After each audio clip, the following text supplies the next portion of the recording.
Hare Krishna, Krishna Krishna, Hare Hare, Hare Rama, Rama Rama, Hare Hare.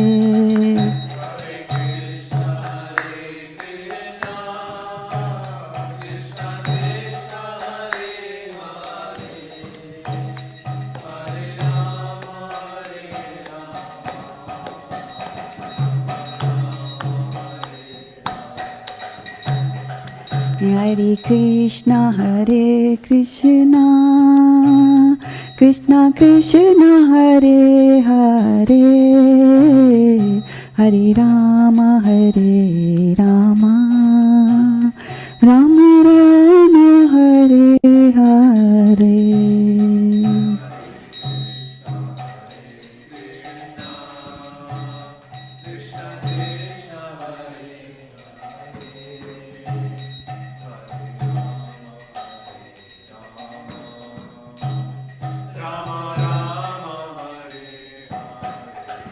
Go Premanande, Hari Hari Bol. So we'll start then today with the Mangalacharana prayers. They are being displayed on the screen and we will sing them all together in unison. Om Ajnana Timirandhasya Jnananjana Shalakaya Chakshurun Militam Yena Tasmai Shri Guruve Namaha. Shri Chaitanya Manobhishtam Sthapitam Yena Bhutale Swayam Rupa Kada Mahyam Dadati Swapadantikam. Vandeham Shri Guru Shri Yuta Padkamalam Shri Gurun Vaishnavamscha Shri Rupam Sagrajatam Sahagana Raghunathanvitam Tam Sajivam Sadvetam Savadutam Parijana Sahitam Krishna Chaitanya Devam Shri Radha Krishna Padan Sahagana Lalita Shri Vishakhanvitam Sya. Nama Om Vishnu Padaya Krishna Pristhaya Bhutale Srimate Bhakti Vedanta Swami Ti Namine. Namaste Saraswate Deve Gauravani Pracharine Nirvishesha Shunyavadi Paschatya Deshatarine. Nama Om Vishnu Padaya Krishna Pristhaya Bhutale Srimate Bhakti Siddhanta Saraswati Ti Namine.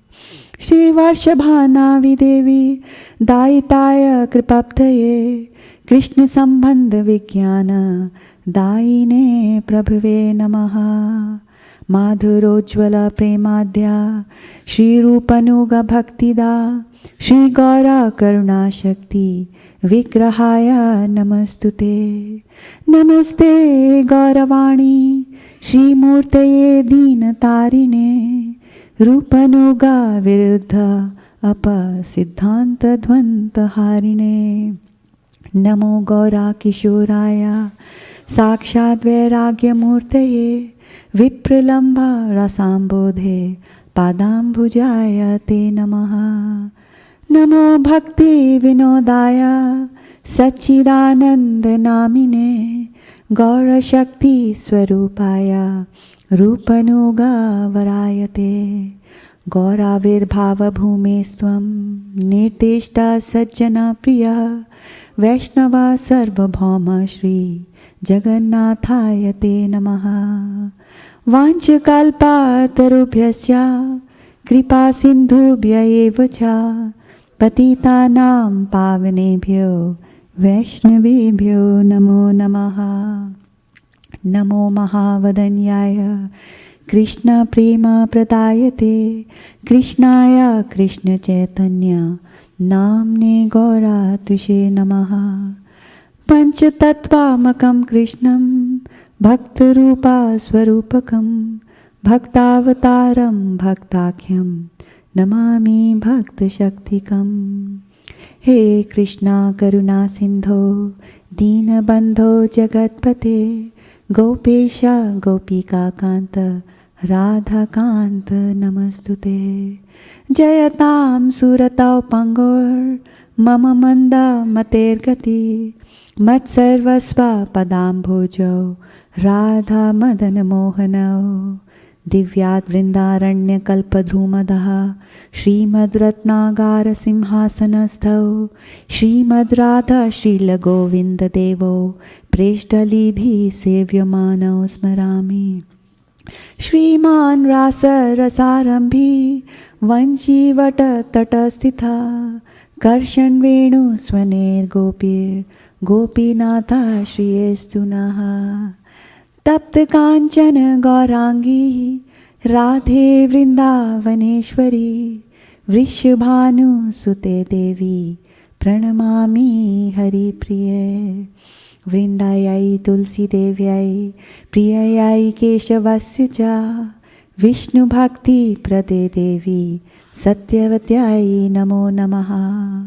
Shri Narasimha जय नृसिंह जय जय नृसिंह प्रह्लादेश जय पद्मा मुखा पद्मा भृङ्गा। यदा यदा हि धर्मस्य ग्लानिर्भवति भारत अभ्युत्थानम् अधर्मस्य तदात्मानं सृजाम्यहम्। परित्राणाय साधूनां विनाशाय च दुष्कृतां धर्मसंस्थापनार्थाय सम्भवामि युगे युगे। मन्मना भव मद्भक्तो मद्याजी मां नमस्कुरु मामे वैश्यसि युक्तव्यम् आत्मानं मत्परायणः। सर्वधर्मान् परित्यज्य मामेकं शरणं व्रज अहं त्वां सर्वपापेभ्यो मोक्षयिष्यामि मा शुचः। शुश्रूषोषद्दधानस्य वासुदेवा कथारुचि स्यान्महत्सेवया विप्र पुण्यतीर्थनिषेवणात्। शृण्वतां स्वकथा कृष्ण पुण्यश्रवणकीर्तनः हृदयन्तस्थो हि अभद्राणि विधुनोति सुहृत्सुताम्। नष्टप्रायेष्वभद्रेषु नित्यं भागवतसेवया भगवत्युत्तमश्लोके भक्तिर्भवति नैष्ठिकी। तदा रजस्तमो भावः कामलोभादयश्च ये चेत इतैरनाविद्धं सितं सत्त्वे प्रसीदति। एवं प्रसन्नमनसो भगवद्भक्तियोगता भगवत्तत्त्वविज्ञानं मुक्तसङ्गस्य जायते। भिद्यते हृदयग्रन्थिश्छिद्यन्ते सर्वसंशया क्षीयन्ते चास्य कर्माणि दृष्ट एवात्मनीश्वरे।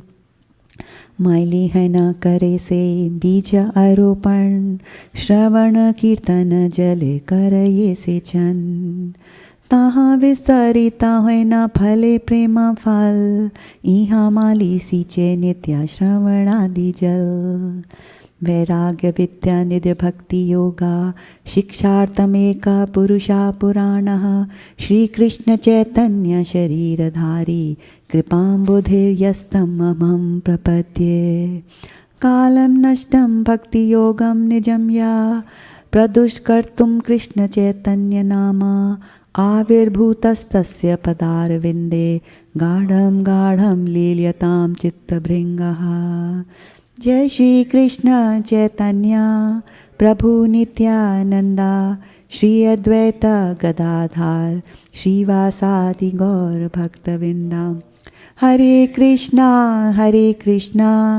Krishna Krishna Hare Hare Hare Ram Ram Ram Hare Hare. Now we're going to sing some and actually recite together some verses, some select verses from Srimad Bhagavatam. They're pretty sweet verses. And there might be a little bit of repetition from the verses that we sang in the Mangalacharan and the select shlokas from Srimad Bhagavatam. But these verses are so nectarian that even if you repeat them, it's like having a second helping of ice cream. It's so sweet.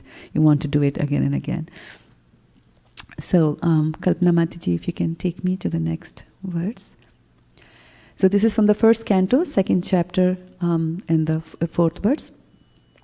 Sutta uvacha, everybody together.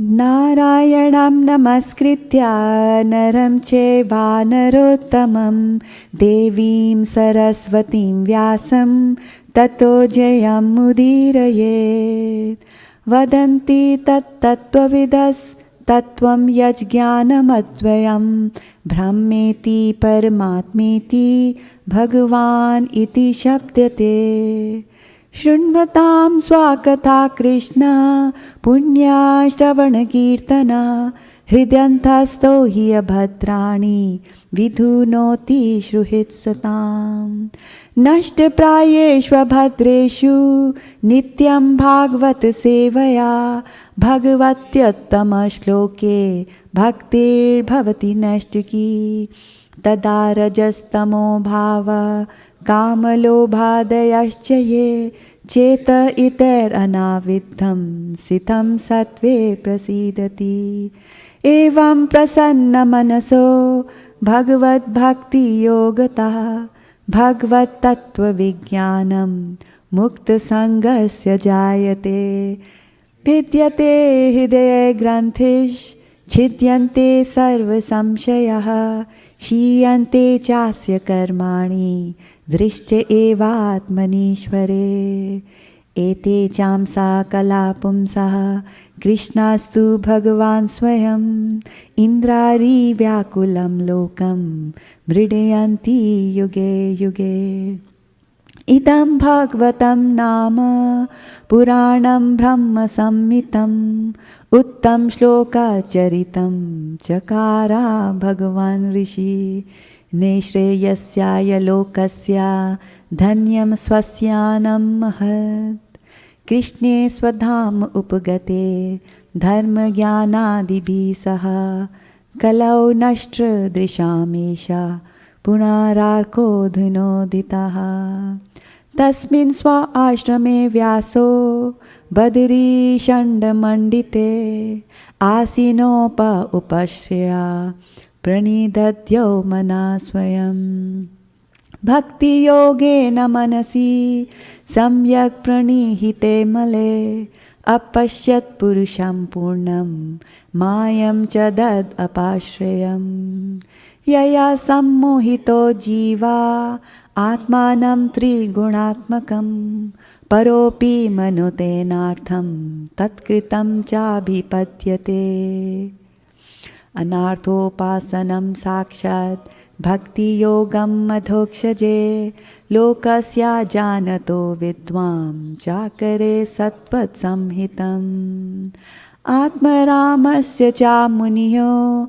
nirganthapi urukrame kurvanti ahitukam bhaktim ittam bhuto guno hari Shri Bhagavan uvacha ahameva samevagre Nanyad yat sadasat param paschat aham yadetascha yo yashishyeta sosmiham rite ritam yat prityeta na pratyeta chatmani tadvidyadatmano mayam yata bhaso yata tamaha yata mahanti bhutani bhuteshu ucheshu anu Parvishtani apavityani tatha teshu nateshvaham etavad eva jigyasyam tatya jigyasunatmanaha anvaya vyatirekabhyam yatsyat sarvatra sarvada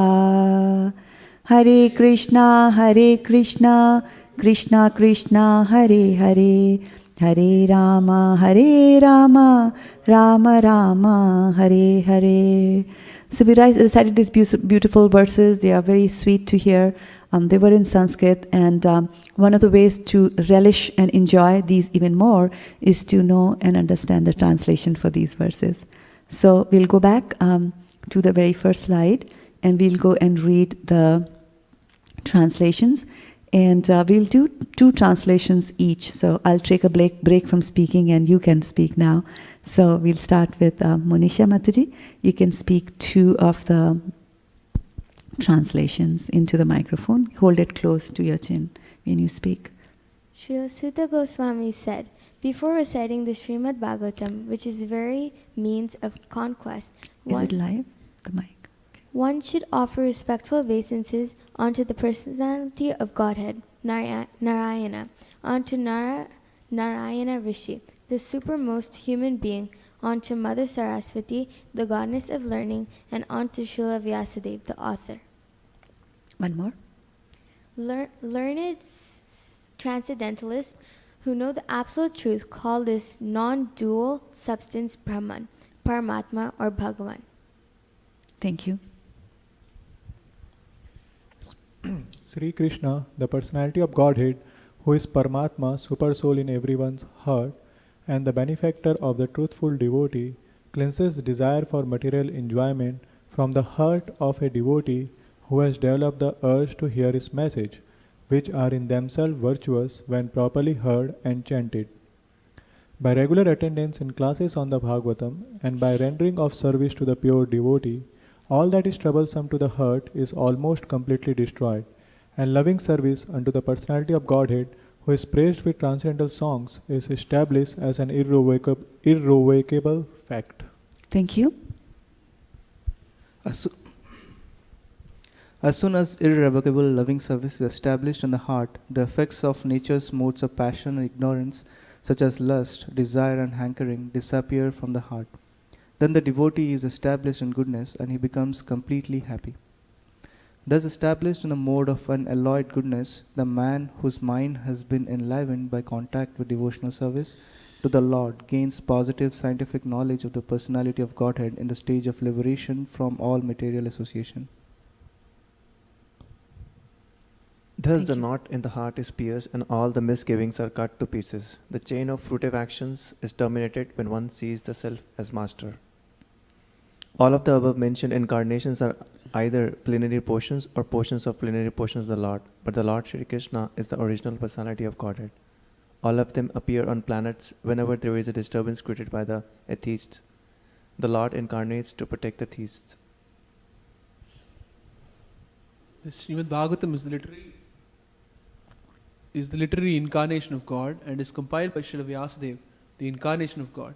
It is meant for the ultimate good of all people, and it is all successful, all blissful, and all perfect. This Bhagavata Purana is as brilliant as the sun, and it is arisen just after the departure of Lord Krishna to his own abode, accompanied by religion, knowledge, etc. Persons who have lost their vision due to the dense darkness of ignorance in the age of Kali shall get light from this Purana.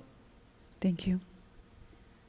In that place, Srila Vyasadeva, in his own ashrama, which was surrounded by berry trees, sat down to meditate after touching water for purification.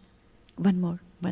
Okay. Thus, he fixed his mind, perfectly engaging it by linking it in devotional service, bhakti yoga, without any tinge of materialism. And thus, he saw the absolute personality of Godhead along with his external energy, which was under full control.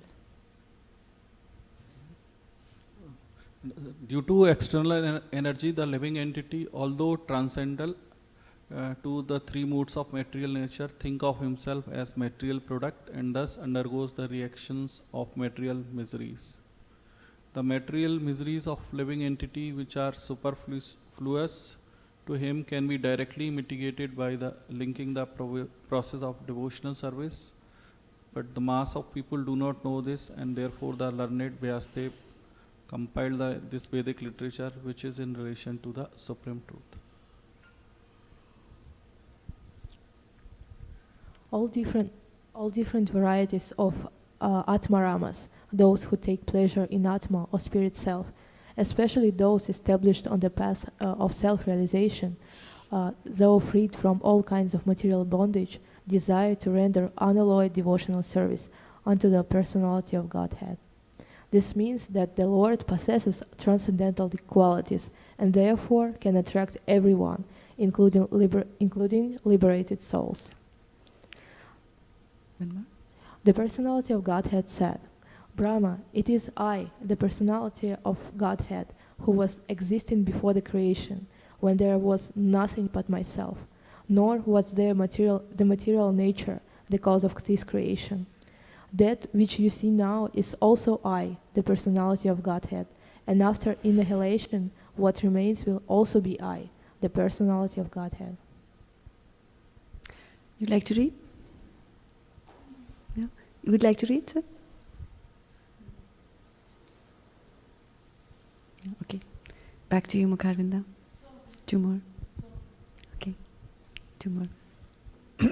O Brahma, whatever appears to be of any value, if it is without relation to me, has no reality. Know it as my illusory energy, that reflection which appears to be in darkness. O Brahma, please know that the universal elements enter into the cosmos and at the same time do not enter into the cosmos. Similarly, I myself also exist with everything created and at the same time I am outside of everything. A person who is searching after the supreme absolute truth, the personality of Godhead, most certainly search for it up to this, in all circumstances, in all space and time, and both directly and indirectly. All together. Hare Krishna, Krishna Krishna, Hare Hare, Hare Rama, Rama Rama, Hare Hare. So today I'm going to talk about devotional service, and as you can see there are quite a few verses leading to that concept. And it's a Wednesday evening Bhagavad Gita class, and there's a chapter in Bhagavad Gita that focuses on devotional service. Although at the end of almost every chapter, Krishna somehow or the other comes and says, this and that, and this yoga and that yoga, but then he comes and says, okay, the best is still devotional service. So, which chapter is that? Louder, take the microphone, belt it out. It is 12, yes, you're right. So, we're going to read the chapter from Bhagavad Gita, chapter 12. And as you all know, that it is a good practice to recite one chapter of Bhagavad Gita every day, the CHAD project that we have. Because when we do devotional service, and especially when we do DT worship has got lots of rules and regulations. And if you read the Nectar of Devotion, which is a summary of Bhakti Rasamrita Sindhu, translated into English by Srila Prabhupada, it lists a lot of offenses that a person can do when doing DT worship. And one of the ways of overcoming those is by chanting a chapter of Bhagavad Gita every day. So we do DT worship, in the temple we do it in a very elaborate manner. At home also we do a little bit, at least, if not anything, you're at least offering your food as bhoga, that is, comes part of the DT worship. So reciting a chapter of Bhagavad Gita is a good practice to do. It doesn't take much. And chapter 12 is the shortest chapter in Bhagavad Gita. And it's the most powerful. It's all about devotional service, which is ultimate aim for the living being. So we will do both the Sanskrit as well as the English, starting with English first. And we'll read all together. So let's go back to chapter 12. Okay.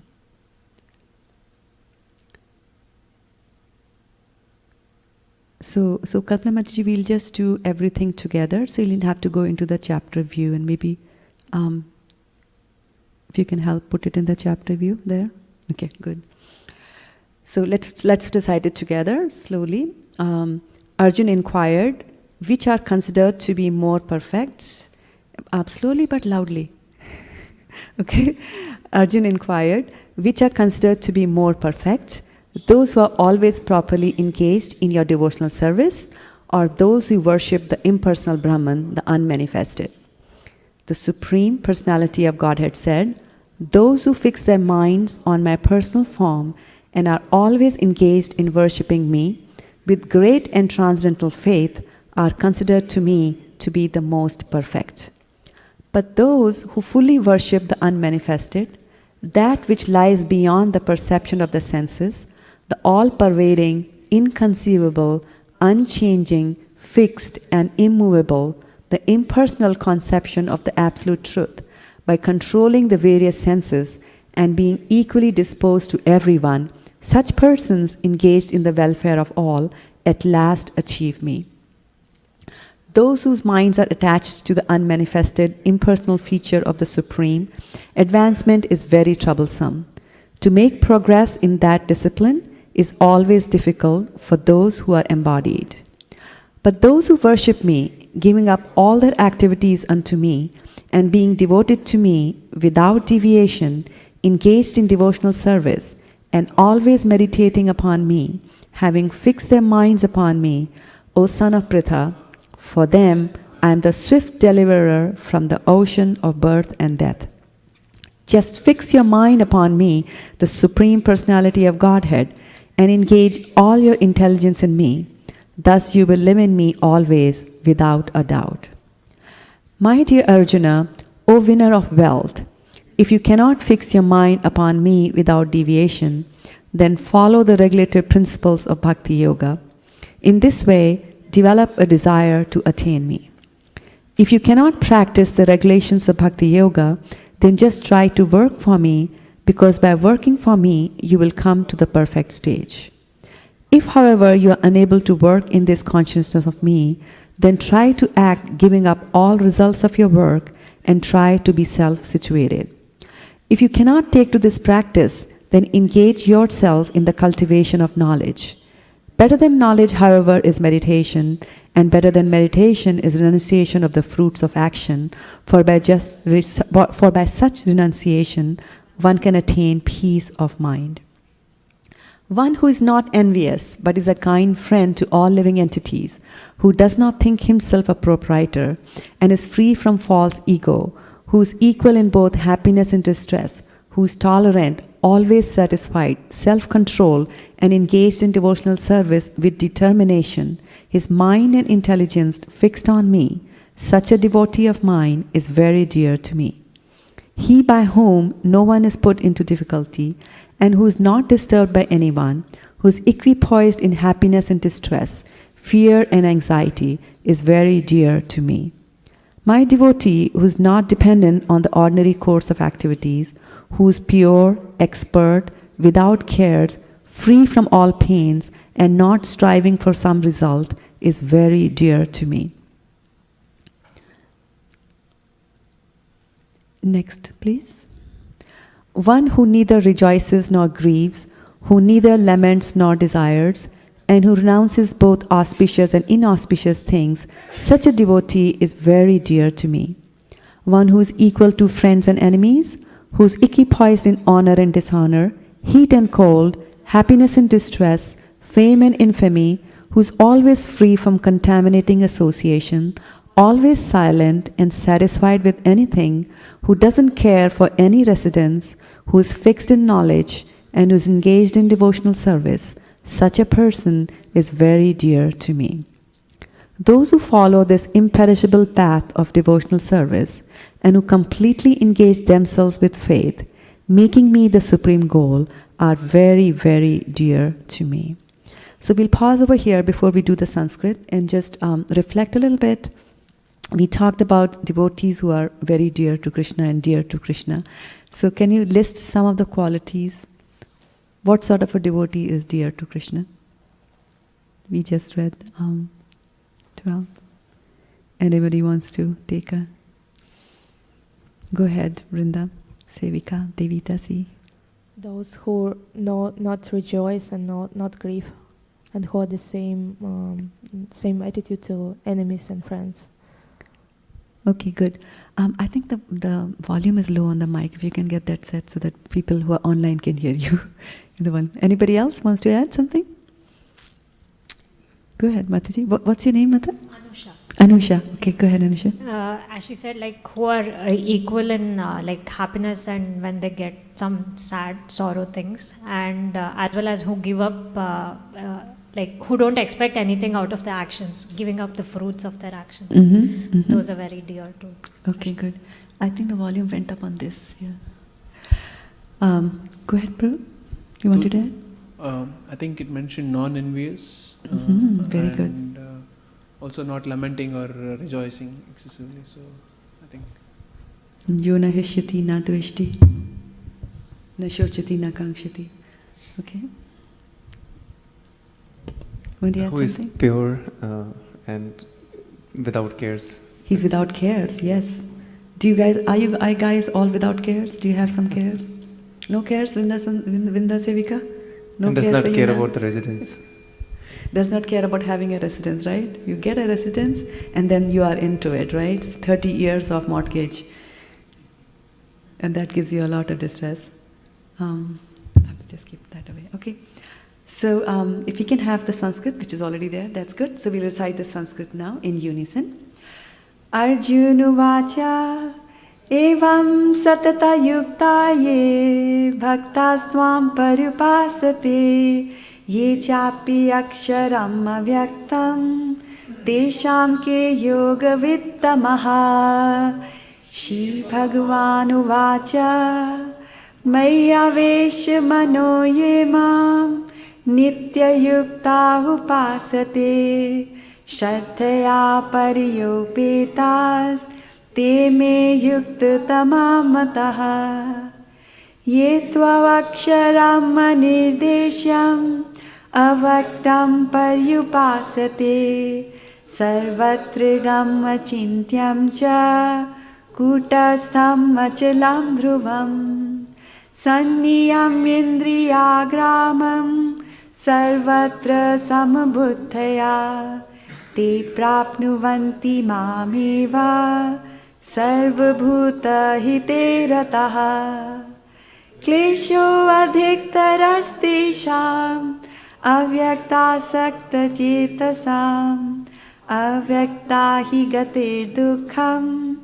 dehavat bhiravapyate ye tu sarvani karmani मयि सन्न्यस्य मत्परः अनन्यनेव योगेन मां ध्यायन्त उपासते तेषामहं समुद्धृता मृत्युसंसारसागरात् भवामि न चिरात् पार्थ मयि अवेशितचेतसाम् मय्येवामन आधत्स्व मयि बुद्धिं निवेशय निवशिष्यै मय्येव अथ ऊर्ध्वं न संशयः अथ चित्तं समाधातुं न शक्नोषि मयि स्थिरम् अभ्यासयोगेन ततो मामिच्छाप्तुं धनञ्जय अभ्यासेऽप्यसमर्थोऽसि मत्कर्मा परमो भव मदर्थमपि कर्माणि कुर्वं सिद्धिम् अवाप्स्यसि अथैतादप्यशक्तोऽसि कर्तुं मद्योगमाश्रितः सर्वकर्मफलत्यागं तथा कुरु यथात्मवान् श्रेयो हि ज्ञानमभ्यासात् ज्ञानात् ध्यानं विशिष्यते ध्यानात् कर्मफलत्यागात् शान्तिरनन्तरम् अद्वेष्टा सर्वभूतानां मैत्रः करुण एव च निर्ममो निरङ्कारः समदुःखसुखशमी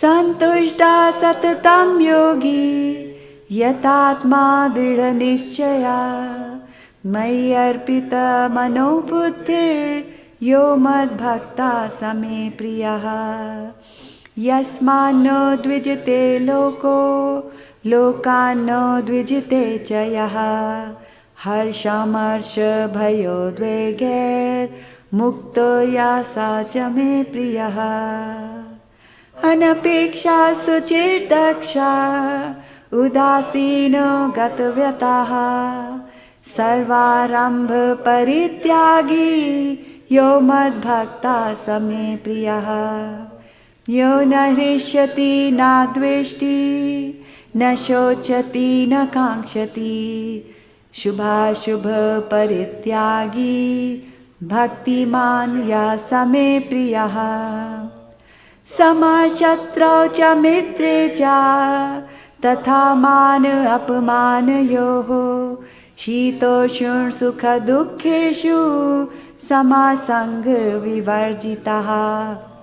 Tulya ninda stutirmani, santushto yena kenachit, aniketa sthirmatir, bhaktiman me priyo naraha. Ye tu dharmamritamidam, yathoktam paryupasate, shraddhana matparma, bhaktaste ativ me priyaha. Om Tatsaditi Srimad Bhagavad Gitasu Upanishadsu Brahma Vidyayam Yoga Shastre Shri Krishna Arjuna Samvade Bhakti Yogo Nama Dvadashodhyayah. Hari Om. So in this 12th chapter of Bhagavad Gita, which is titled Devotional Service, Arjuna asks Krishna the question that raises in the minds of all of us. And he says, Evam satata yukta ye bhaktas tvam parupasate ye chapi aksharam avyaktam tesham ke yoga vittama. It is the battle that's going on between two types of devotees, those who worship the impersonal Brahman and those who worship Krishna as the personality of Godhead. And without blinking an eyelid, Krishna says that those who worship me, Maya Vesha Manovayam Mam, those who worship me are the better ones. However, he says that those who are impersonalists, they focus and then put their mind on the one who is unmanifested, he's undefined and unchangeable. Those type of people, they do a lot of goodwill for others, but however, because we have a body, the soul is inside a body, so it's very difficult for the soul. Klesho adhik taras tesham avyakt achaktas jetasam avyakta hi gatir dukkham dehavat bhiravapyati. For those who have got a body, it's very difficult to concentrate on a formless thing, because everything that you see, you interact with this material world outside you through your eyes, through shapes and forms. So things which are abstract are very difficult to comprehend. So he says that because you're a body, it is easier for you, and because you're interacting with other bodies in your real life, it is much easier for you to concentrate on Krishna as the personality of Godhead. And then he says that how often should you be concentrating on me, like as Krishna says on Krishna. He says that you have to concentrate on him all the time. Maya Vesha Manoya Mam Nitya Yukta Upasate. Nitya Yukta, always you have to do that. But then he knows, and especially while he's speaking the Bhagavad Gita to who did he speak the Bhagavad Gita? To Arjuna. Where? In the battlefield of Mahabharata, right? Kurukshetra. So he's telling that. And which yuga is that? Which yuga? Dwapar Yuga, right? Yeah, so it's the Dwapar Yuga, and it's actually the end of the Dwapar Yuga. And what's the next yuga that's going to come after that? Kali Yuga, right? So Kali Yuga is going to come, and people in Kali Yuga have got certain characteristics. And one of them is that, they can't focus their attention. And they're very busy. So we'll talk more about that later. But then knowing all this, Krishna says that, okay, so if you cannot concentrate your mind on all that, right? Atha chitta samadhatum na saknoshi mayi siddham abhyas yogena tatho mam ichhaptum dhananjaya. So he says, if you cannot do this, then practice devotional service. Take a ghee wick, and in the morning you do this, So do practice that. But then he also knows that all of us will be working in Silicon Valley, and we'll be interacting with our companies. If we happen to be in the software industry, then our companies will have the counterparts in other countries in the world. So even after we come back home in the evening, we will be on the phone, having phone calls. So where is the time to do the abhyas, right? We are working very hard to make both ends meet in this Kali Yuga. Because in Kali Yuga, everybody is bad, including the employers. They make you work very hard and they don't pay enough money. Am I the only one who thinks like that? Okay, everybody's laughing, so you're with me.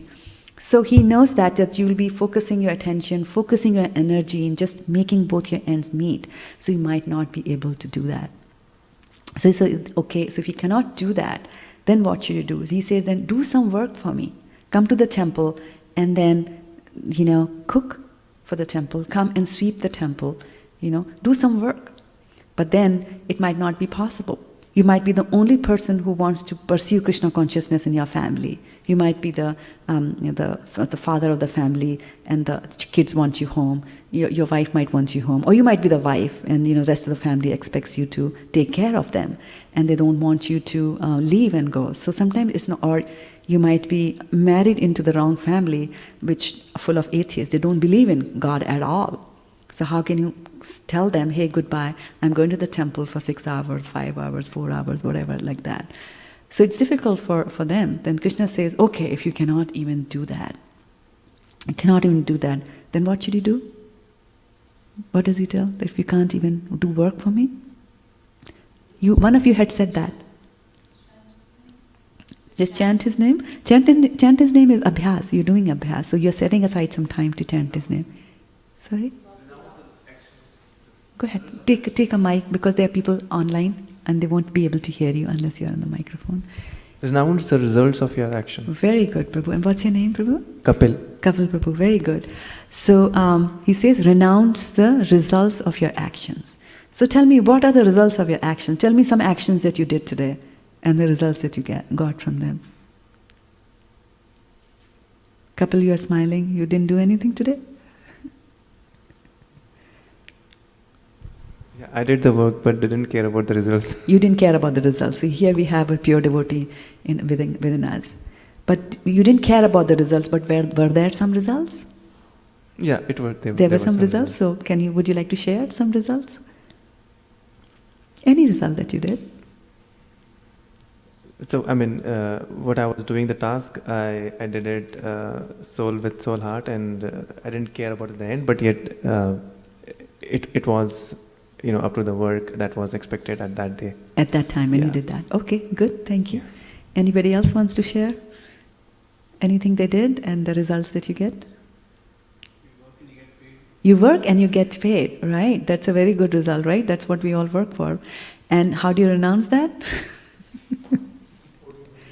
Sorry? On the microphone, please. Yeah, we put in hundi some You donation. put it in the hundi. So why go ahead, Vrinda Sevika.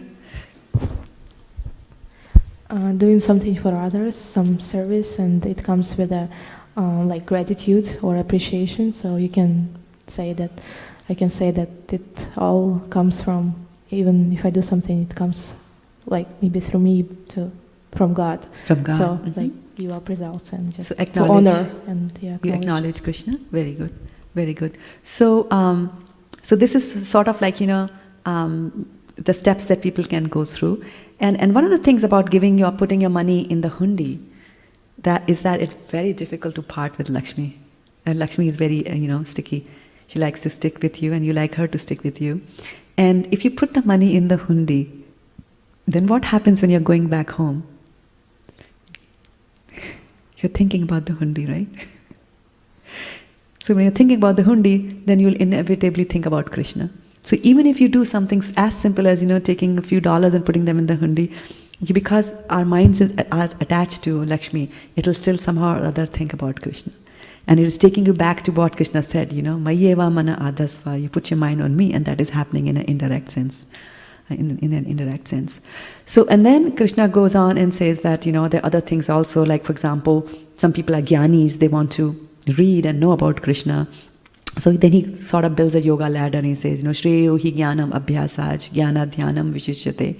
So either, you try to find about God, you're inquisitive, you try to know who is God by speculative means, or you would like to do some dhyan yoga, so you meditate on the super soul in your heart.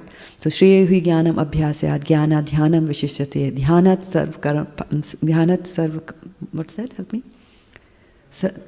Karma phala tyaga chantir anantaram. So even higher than that is renunciation. the results of your work. Because after doing that, you'll have a lot of peace in your mind. And then after describing all that, then Krishna goes and for the rest of the verses in the chapter, what did he tell? He was describing someone. Who was he describing?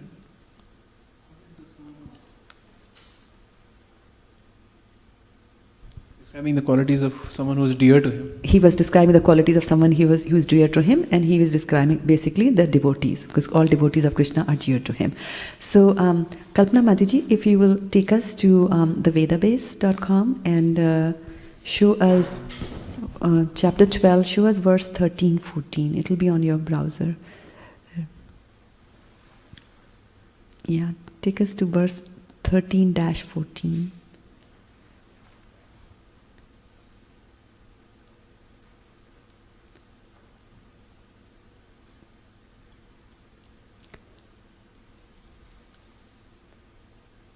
Make it 13-14, please. 12th chapter, yeah. She's already on 12th chapter.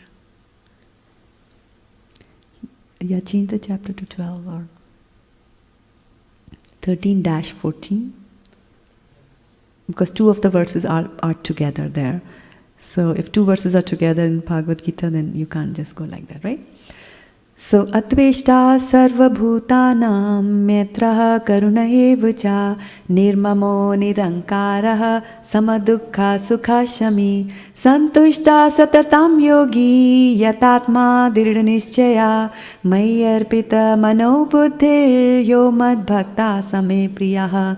So going through the synonyms, Adveshta is non-envious. One of you had mentioned that one who is non-envious is very dear to Krishna. Sarvabhutanam, towards all living entities. Maitraha means friendly. Karunaha means kindly. Eva means certainly. Cha, also. Nirmama, with no sense of proprietorship. Nirankaraha, without false ego. Sama, equal. Dukhaha, in distress. Sukhaha, and happiness. Shami, forgiving. Santushta, satisfied. Satatam, always. Yogi, one engaged in devotion. Yat Atma, self-controlled. Dridhanishchaya, with determination. Mai, upon me. Arpita, engaged. Mana, mind. Buddhihi, intelligence. Ya, one who. Mad Bhakta, my devotee. Saha, he. Me, me, to me. And Priya is dear. And the translation to that by Srila Prabhupada, Srila Prabhupada ki jai. One who is not envious, but is a kind friend to all living entities, who does not think himself a proprietor and is free from false ego, who is equal in both happiness and distress, who is tolerant, always satisfied, self-controlled, and engaged in devotional service with determination, his mind and intelligence fixed on me, such a devotee of mine is very dear to me. Then we'll read the purport again by Srila Prabhupada, and let's, read it taking turns. So let's start. From Prabhuji, you came just now, so we'll give you a chance to read. Just use, if you'll kindly use the microphone so that those online can hear you as well. Hare Krishna. Purport, coming again to the point of pure devotional service, the Lord is describing the transcendental qualifications of a pure devotee in these two verses. A pure devotee is never disturbed in any circumstances, nor is he envious of anyone, nor does a devotee become his enemy's enemy. He thinks, this person is acting as my enemy due to my own past misdeeds. So, it is better to suffer than to protest.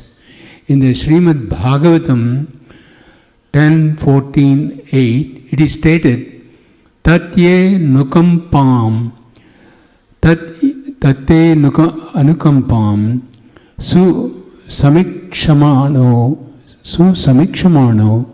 bhunjana, Evatma kritam vipakam. Whenever a devotee is in distress or has fallen into difficulty, he thinks that it is the Lord's mercy upon him. He thinks, thanks to my past misdeeds, I should suffer far, far greater than I am suffering now. So it is by the mercy of the Supreme Lord that I am not getting all the punishment I am due.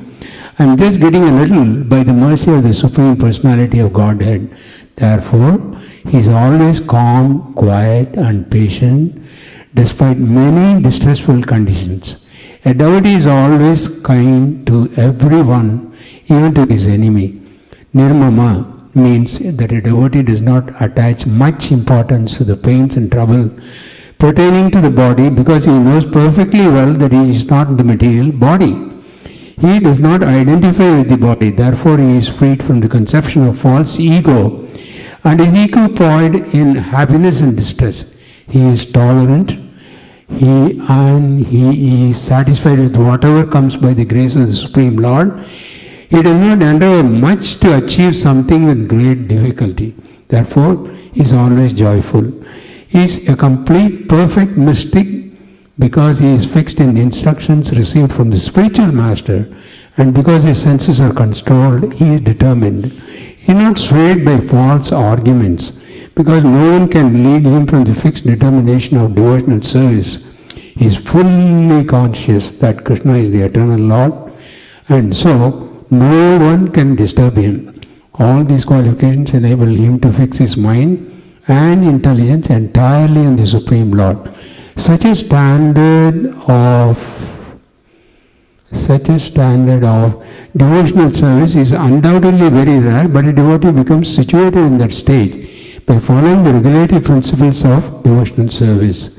Furthermore, the Lord says that such a devotee is very dear to him, for the Lord is always pleased with all his activities in full Krishna consciousness.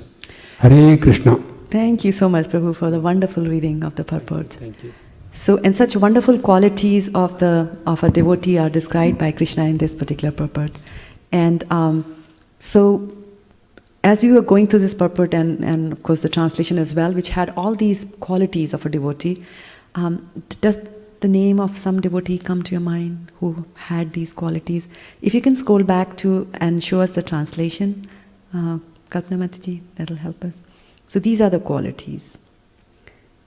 Non-envious, kind friend, did not think himself proprietor, free from false ego, was equal in both happiness and distress, who was tolerant, always satisfied, self-controlled, engaged in devotional service with determination.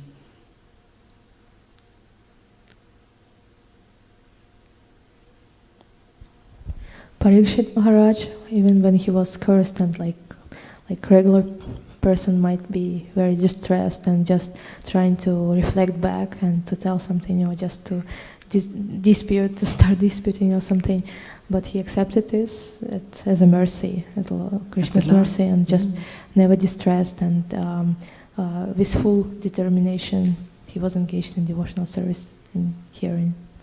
Yes, very good. Any other name comes to your mind, Mataji?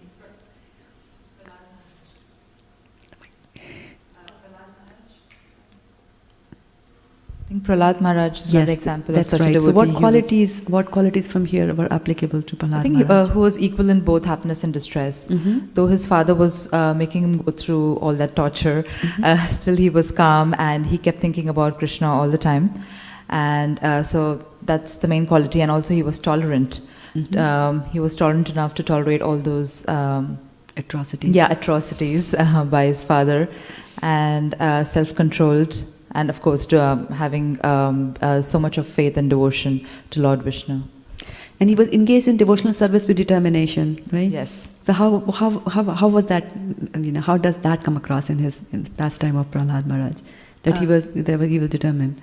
He was determined because he had so much of faith in Lord Vishnu that no matter what happened, he had full faith that Lord Vishnu will come and save him from any kind of danger. So I think he was determined. Devotion. So he had faith there, so he had Shraddha, he had faith, and then despite the fact that he had teachers who were teaching him political science and things like that, but what was he teaching to his classmates? He was teaching them Vishnu, you should worship Vishnu. And even when his father, who was a demon, he asked him, what is the best thing? Then he again comes back and says Vishnu. So he was pursuing that, he was very determined. He was very determined. Nothing could break him from there. So we all agree, do you agree that devotional service is a good thing then? Yes. Right? Okay. So then let's go a little bit deeper into what devotional service is and what is involved in doing that. So I have a little slide deck on there, and we will go through that devotional service. And I think I will be able to control that from here. Let's see. Okay. So the question is that why should I do devotional service? That's a standard question that we ask, right? Any project that you want to start in your life, we have to look at the end results. What are we going to get out of it, or what is somebody else going to get out of it? That's a question, what's in it for me? Which is, we say that you should tune yourself to the WII FM channel, right? So why should you do that, devotional service? So to get the answers to these questions, we always rely on the scriptures. Why do we always rely on the scriptures? Why don't we take any of the self-help books which are out there? Go ahead. Because it comes through parampara system, so previous acharyas, they just pass down the message from Krishna as it is. So then we don't have to make it up. It's the original source that we can trust. So it is because it's coming from a parampara system and it is coming from Krishna, so that's why we go through scriptures. So why would we not go through a scripture that is written by somebody else? Why do we have to go through and listen to Krishna? Because we are subject to the 4 types of defects. Very good. And what are those 4 types of defects? We are bound to be illusioned. We make mistakes. We cheat. I don't remember the 4th. We have imperfect senses. Okay, very good. So let's go to the scriptures and see. So Bhagavad Gita chapter 8, the very last verse of 8, and we are all going to recite it together. Okay. Vedeshu yagyeshu tapasu chaiva daneshu yat punya phalam pradishtam atyeti tat sarvamidam viditva yogi param sthanam upeti chadyam.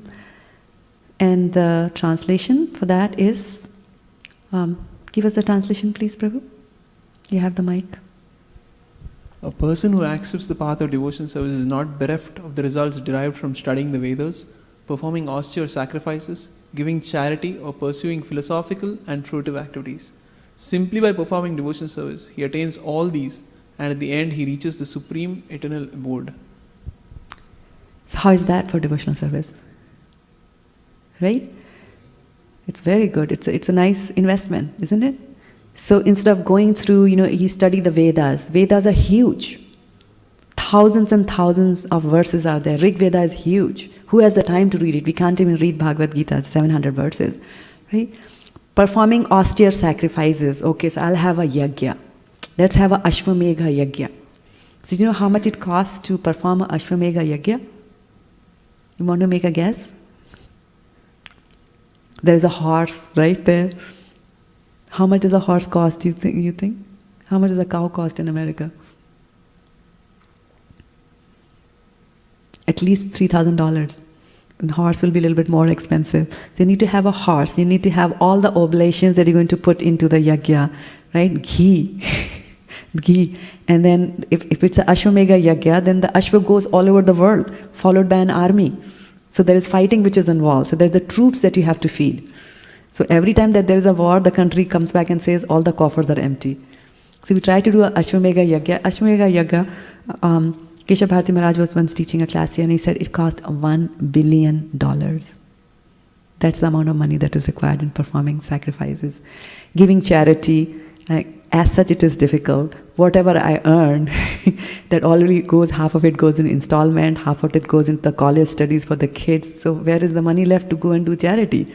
Or ideally we should be giving 50% of our stuff in charity, but what is there? Uncle Sam takes it all, right? So where is left to do? Or pursuing philosophical and fruitive activities. After you have done learning your Java and C++ and machine language and all that stuff, then if you have time you can read all the Vedas. So you don't have that, but simply by performing devotional service. And actually, the devotional service is so powerful. And later on in Srimad Bhagavatam, it says that just by simply hearing about devotional service or glorifying devotional service, just by doing these things, or by hearing about somebody who performs devotional service, that itself is going to change the mind of even the people who are envious of Krishna. Forget about, you. You are already devotees who have come here, sacrificed your Wednesday evening, and you're here. So you're voting by your feet by coming here. So there's a big thing for us. There's a big what's in it for me by just performing devotional service. So let's go a little bit more and see what do the Shastras tell us about what is pure devotional service. So I had referred to Bhakti Rasamrita Sindhu, which is a book written by Rupa Goswami, and it was translated and summarized actually. Otherwise, Bhakti Rasamrita Sindhu is huge. It's got thousands of verses in it, I think 8,000 or something like that. And it was summarized into a book called Nectar of Devotion and translated into English by Srila Prabhupada. So one of the verses from there says that pure devotional service is, and you can sing it with me, Anyabhlashita shunyam jnana karmadyanavritam anukulyena krishnanu shilanam bhaktiruttama. So this verse is also quoted in the Chaitanya Charitamrita, 19th chapter, where Chaitanya Mahaprabhu is giving instructions to the Goswamis. And we have the translation of the word by word. So there are some key words in this particular definition. So the first one is that devotional service is anya abhilashita shunyam. So shunya means zero. And anya means any types and all. Right? Abhilasha means desires. And in this particular case, it is material desires. Okay? So devotional service is when it is devoid of any material desires. So people come to Krishna. 4 types of people come to Krishna, right? Chaturvida bhajante mam jana sukritino arjuna artho jikyasu artharti jnani cha bharata rishabha. So 4 types of people come to Krishna. Those who are seeking economic gains, artho, right? And then artho, which is those who are distressed. Jikyasu, those who are inquisitive. And jnani, those who know that there is God now, they want to achieve Him. So they go. So 4 types of people come there. And so there is some desire there. There is some desire in the mind that, okay, I'm being distressed, I want to get out of this, I've got pain, I've got cancer, I've got this, I've got that, I'm poor, so on and so forth. So people have got some desire. And if they come and do devotional service to the Lord with those desires in their minds, and they're asking Krishna for results, then that is devotional service, but it is not pure devotional service. We are talking about pure devotional service. A pure devotional service has got to be Anya abhilashita shunyam. Please say shunyam. Okay. Then jnana. Jnana means knowledge, that is philosophy. And what type of philosophy? Of the monoist philosophy of the Mayavadis. So the monoist philosophy basically says that the soul and the God are one. Okay, they are one and same. The soul is just here under some sort of an influence of Maya and thinks that I am this body and is suffering over here, but actually all of you are actually God. Okay, so that is the Mayavadi philosophy. When you are thinking like that and thinking about God like that and doing any devotional service to God like that, then that is not pure devotional service. Because there is the big I in it, that, I am actually God. I'm trying to figure out who's God, and I'm trying to realize that I am God, because then I'll get out of this miseries that I get from this body. So it's not anyabhlashita shunyam also. Gyan and karma, by fruitive activities. Right? So all the karma kandiviti activities people do, okay, I'm going to do this yagya because I want to have a beautiful wife, or I'm going to put this vrat because I want to have a husband. So you're doing devotional service, but this is not pure devotional service, right? Adi, which is, other things as well. And then what are the other things, any mechanical yoga that you do, hatha yoga, hot yoga, all those kinds of yogas, these are other activities that you do. These are not pure devotional service, right? Anavritam. So pure devotional service is not covered by things like this. Anukulyena Krishnanu. It is anukul to Krishna. It is favorable to Krishna. So in the 12th chapter, when Krishna says, Mayeva mana adhatsva, mayi buddhim niveshaya, nivashisei mayeva atha urdam na sanchaya. So he says, if you put your mind on me, right, without fail, then you will come to live with me very soon, right? So Kamsa was thinking about Krishna all the time. Mayeva mana, that's why his mind was always in Krishna. He was saying, Krishna is going to kill me, I'm going to kill him before he does that, right? That's what he was doing. Is that devotional service? And why is it not devotional service? Because It was not favorable to Krishna. It was not anukulina to Krishna. And Krishna anushilanam. So anushil means activities. So devotional service means that there has to be some activity going on. You just have to come here a couple of weeks before Janmashtami to see a whole lot of activity that goes on in celebrating Krishna's birthday. That is, those are acts of devotional service when people come and work for hours and hours and hours. And just for the satisfaction of Krishna, just to make sure that Krishna is happy. When Krishna is happy, that's all I care. It might mean a lot of work for me. My legs might hurt by standing. I might be sleepless. I might, be devoid of all my money because I donated everything. I don't care. But I want Krishna's birthday to be celebrated with pomp and show. That is an example of pure devotional service. Right? And bhakti uttama. So uttama means, it's transcendental. That sort of a act that you do is transcendental. Bhakti uttama. So the proper translation is that when first class devotional service develops, one must be devoid of all material desires, knowledge obtained by monastic philosophy and fruitive action, karmakandi activities. The devotee must constantly serve Krishna favorably as Krishna desires. Okay? So you have to do things as Krishna desires. That's the key word there. So what does Krishna desire? What does Krishna want? He wants you to come back to him, yes? And that's a good reason to think that Krishna is out there, he's my father, he's feeling bad without me being away from him, so let me do whatever it takes for me to go back to him. So if you are pursuing devotional service to please Krishna, then that's pure devotional service.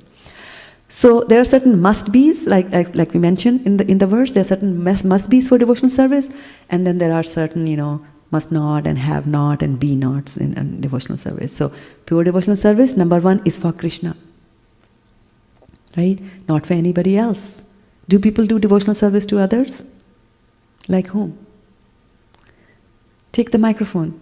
Give me the answer. Like to whom? People do worship to anybody other than Krishna?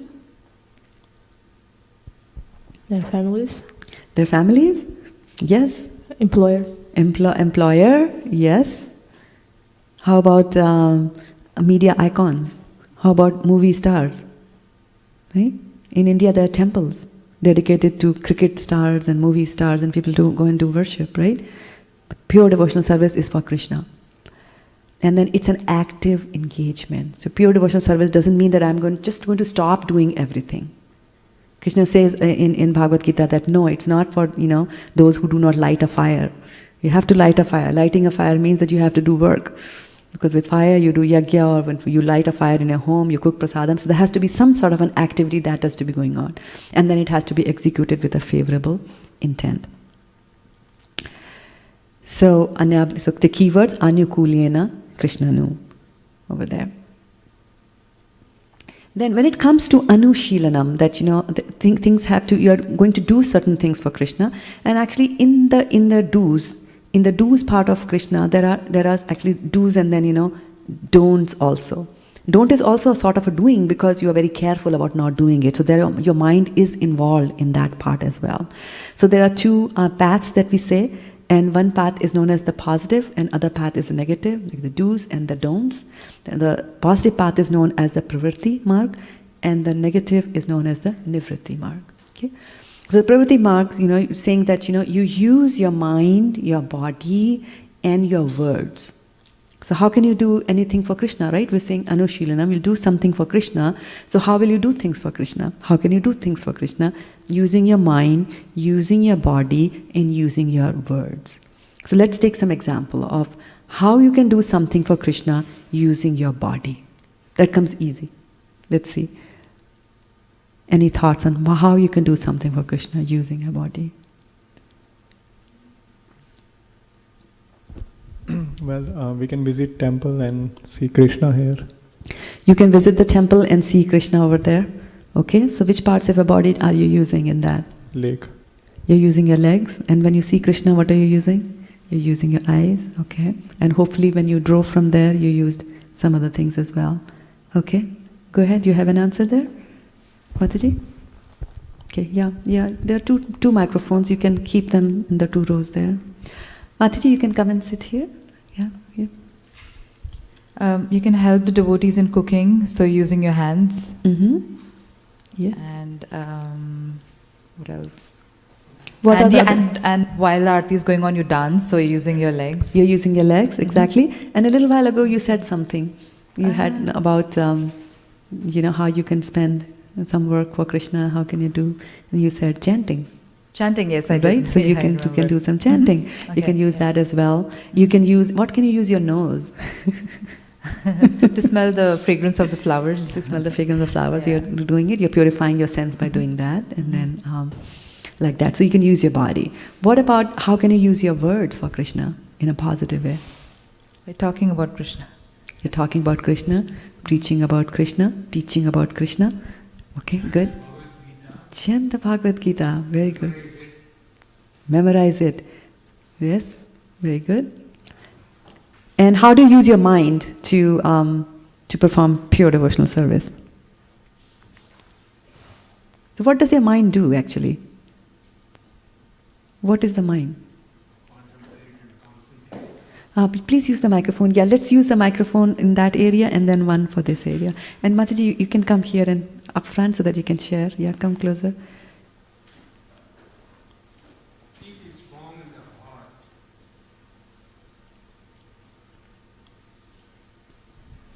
Keep Sri Krishna's form in the heart, contemplate on his lotus feet, and I think of his life at Gokulam, how he brought happiness to Gopikas and Gopalas, and Gopas, and how loving he was towards his mother, Yashoda, and father, Nandalal, and all his leelas. So you can, through that, you can just be one, come towards his heart, why he did all this, and thereby concentrate on the Krishnatvam, that is Krishna consciousness. It all came from his consciousness, right? So if I were to summarize that we use our mind to concentrate on Krishna and all aspects of Krishna, right? But I'm a software engineer. And to make matters even worse, it's very difficult for me to concentrate on Krishna. Then how can I use my mind in that situation? Still for Krishna. Krishnanu Shilanam. I want to do something for Krishna. Hare Krishna. We use our brain and whatever knowledge that we have gained, like since you took the example of software engineer, like I could contribute to the web or spread the word through social media, that's one thing. And planning for the activities like Janmashtami, I use my mind. I use my mind and I come up with creative ideas. How do I spread about Krishna consciousness? Very good. Very good. Yes. And in the process of doing that, your mind will continue to be purified. Your mind will be purified. And then you will reach the stage that Prabhuji was talking about, that constantly 24/7 you will think. So in the beginning, when you are starting to do devotional service, what happens in the beginning is that the mind is very much attached to the material world. And then you have to be pulled out of that material world to remind yourself that, hey, it's time for me to do arti, hey, it's time for me to wake up the deities, put them to sleep and things like that. But as your devotional service increases, then what happens is that you spend more and more time contemplating on Krishna and service to Krishna, that you have to be pulled out of that situation to say, hey, you have to pay your taxes, like that, So it's a gradual development, but it happens. It happens.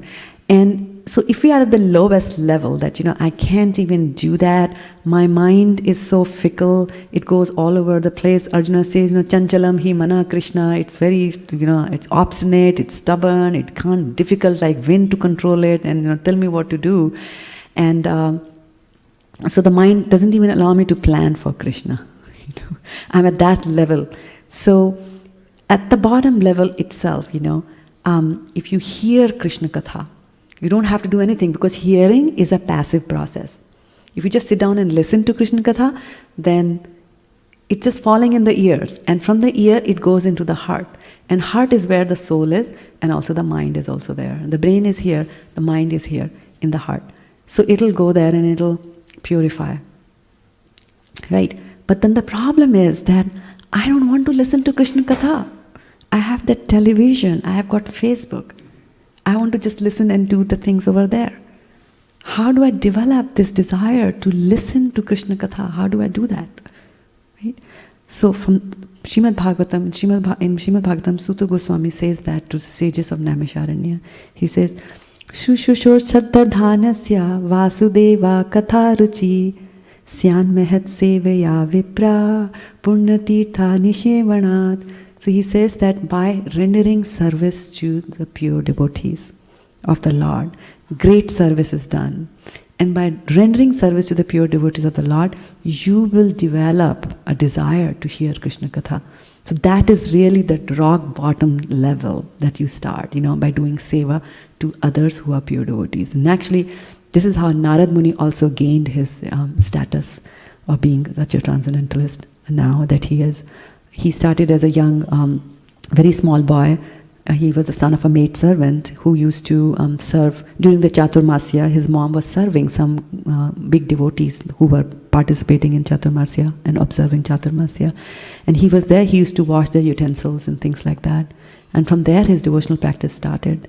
And it didn't end, and he didn't achieve his goals in that life. He had to go back and come back again. And after that he saw Krishna and he was completely became a pure devotee in the next life. So you start from that particular level. You use your mind, body and the words.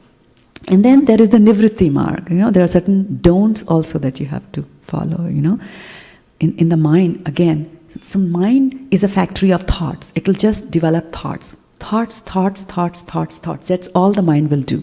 Some thoughts will be good, some thoughts will be bad. It's a factory, it has to run. It's a factory, it has to produce something. The product is thought. Right? Then once the thoughts are there, they are presented to the intelligence. And the intelligence can discriminate between the thoughts. So you can use, that to discriminate what is good and what is bad. That is why when a person, acts in an abominable manner, they say that buddhi brasht, because his intelligence is not acting in the proper manner, is not able to discriminate. And then the intelligence will make a decision and serve it to the soul. And finally the decision is taken by the soul whether it should do that act or not do the act. Right? And the mind is aided in a very strong manner by all the senses that we have. So, for example, Bhaktvatsal Prabhu just walked in. You didn't see, but I could see. He just walked in, and he's the cook. He makes delicious prasadam. So my eyes saw him cooking. My eyes just saw Bhaktvatsal Prabhu, and the mind said cook. And the mind said, what's for prasadam tonight? And so then it'll say, okay, maybe I should finish the class soon. Okay, no. Like that, the mind will keep on producing thoughts one after the another. How many thoughts do you think the mind produces in a day? Any want to make a guess? How many? Just give me a guess. 1,000? 90? 60,000 thoughts in a day are produced by the mind, and out of it, 80% are repeat thoughts. You get up in the morning, what do you think? I don't want to get up. Right? You get up, I don't want to get up, or what do I wear? Oh, I am late. I don't want to go to office. I hate my boss. I love my boss. What I'm going to put on. So on and so forth, Same thoughts every day. Only 20% of the thoughts are new thoughts that come. So the mind is working all the time. Good thoughts will come. So you have to control. You have to practice not to think bad things. Similarly, not to do bad things with your body. Not to invent bad things. Like you said, Facebook, you can do both kind of things on Facebook, right? And similarly with words also, don't use your words to blaspheme Krishna. That will be anushilanam, when you are doing both. So when it comes to words are very powerful. Why are words very powerful? Because once they go out of your mouth, you cannot put them back in. And they can spread forever. So like when you see a sign, when you see a sound wave is a sine curve like that, goes up and down, up and down. So now we know that when you speak some words, as it progresses, then it the amplitude goes down and lower and lower and lower, but it never becomes zero. Right? In those who did mathematics, they know it becomes zero at infinity, which means never. After a long time, long time. So whatever words that you speak, those words will remain forever. That's why sometimes words come back and haunt you. Somebody said something to you 30 years ago, and the heart still hurts now. The person is gone, the amplitude is gone, but still they are there. So words are very, very powerful. And then when you're doing pravritti, it says that, and this is from Srimad Bhagavatam, that words that do not describe the transcendental personality of Godhead, but instead deal with temporary matters. Give me an example of words that deal with temporary matter. You have to be on the microphone, otherwise you don't get any points. Our political quarrels when discussing and what's going on after. Political quarrels, very good. Yeah. So, but instead deal with temporary matters are simply false and useless. So it's a very strong word to say this, all useless. All that talk that goes on the television. I mean, before a game is there are people, they are talking. They're talking about what's going to happen in the game. Then during the game, they talk about, all the moves and all the, everything. The ball and, the foul and the umpire. Was he right? Was he wrong? And then after the game is over, again they continue to talk, right? Because if he had only done that, if he had not done this, then this would have happened. Then we would have won. Then the Giants, and so on and so forth. It goes on and on and on. But they are all useless words. Only those words that manifest the transcendental qualities of the Supreme Lord are actually truthful, and they are auspicious, and they are pious. So these are the words that we should be producing mostly. Now I know that we live in this material world, we have jobs to do, so sometimes you have to talk. You have to talk the talk. And it is okay to do that, because we don't want ourselves to be eliminated in that process, because maybe I'm just going there and I'll tolerate everything because I want to earn that money and give it and put it in the hundi. So as long as the end results are, kept in mind and they are all oriented towards Krishna, it's okay to do that. But you have to keep that distinction in your mind that, okay, this is Gramya Katha, people are talking, this is cooler talk, water cooler talk. And if they're doing that, it's okay. I might participate in that, I might add my 2 cents to it, but then my heart is not into it, and I'm not going to follow whatever they're saying. Because they might, say, after talking about a football game, they might start planning that let's go for a football game on a Friday evening or on Sunday evening, and instead you have to come to the temple, so you come to the temple. You don't take that decision. But sometimes you have to do that, but this is the essence of, using the words there. And I brought this verse over here because it said that, those words that describe the glories of the all-famous personality of Godhead are attractive, they are relishable. I mean, we have been reciting verses the whole evening today. And there was a reason that I made you recite those verses, because once you recite the Sanskrit, when you recite these transcendental words, then it's actually Krishna is dancing on your tongue, and you get a feel of being transcendental. And you all had come from work, most of you had come from work. So it takes some time to unwind and get into the transcendental realm of Krishna Katha. So you were relishing it, I could see it. You were relishing reciting those verses because they are about Krishna. They are about Krishna. And it says that such words are a perpetual festival for the mind. And this is the wonderful words that I like. It's a festival. Everybody likes festivals. It's a festival for the mind, because if you go back and look and see, what is your mind doing? What are the thoughts that your minds are thinking? Most of the time we are distressed. We are worried about the future. We are worried. We are angry most of the time. So there is no festival going on. There's war over there. Now you're trying to pursue devotional service, and this mind comes back again and tells you not to do it. Right? You sit down to do and chant, the mind will come and tell you something that it's okay if you do it 6 months later, but the mind will tell you to do it now. It'll ask you to get up from the asana and go and do it now. So there's a constant war that goes on in your mind. But if you sit down and chant the words of the Lord, then it's actually a perpetual festival of the mind. So keep that in mind. Make it a habit to practice. That's why we did a chapter of Bhagavad Gita, because reciting the words of Krishna is an auspicious activity.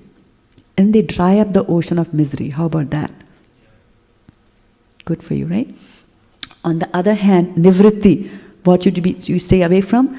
Those words that do not describe the glories of the Lord, who alone can sanctify atmosphere of the whole universe, are considered to be like unto a place of pilgrimage for the crows. You know what a crow eats. So it's like going to that place. And are never resorted to by those who are transcendentally situated. Pure devotees don't do that. They only show interest in topics that glorify the Lord. That's what they like doing.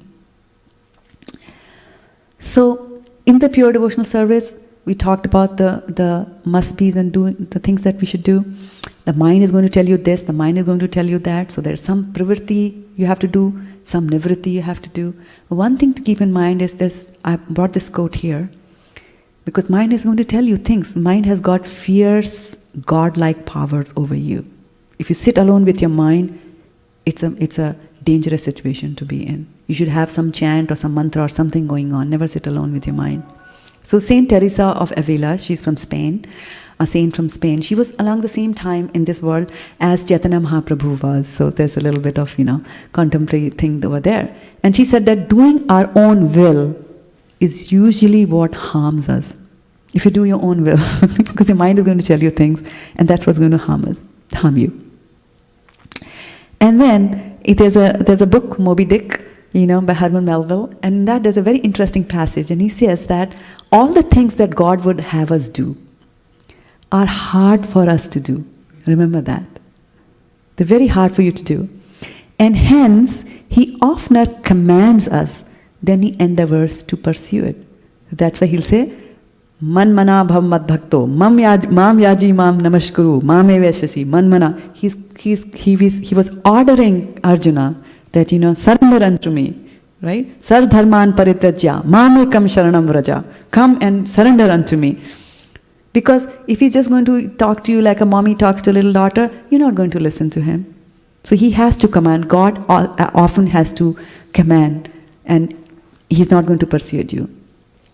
And here's the problem, that if we obey God, then in that process we have to disobey ourselves. Because the mind is telling you, get up, let's eat ice cream. Whereas God is telling you, it's 6 o'clock in the morning, chant your rounds. Right? You have to disobey. And in this disobeying of yourself, when you disobey what your mind is saying, in that is where the hardness of obeying God's orders are. Otherwise, what God is saying, He's just saying, chant my name, Hare Krishna, Krishna Krishna, Hare Hare, Hare Rama, Rama Rama, Hare Hare. Where is the difficulty?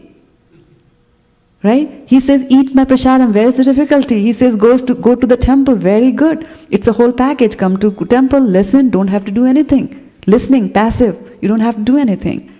But you have to disobey your mind. Whatever your mind quietly tells you, you have to disobey that. And in that part is where the difficulty lies in doing devotional service to the Lord. So then what does God want us to do? You said God wants us to do chanting. Yes, of course He wants us to do, but then God is very vocal. He was very vocal in Bhagavad Gita.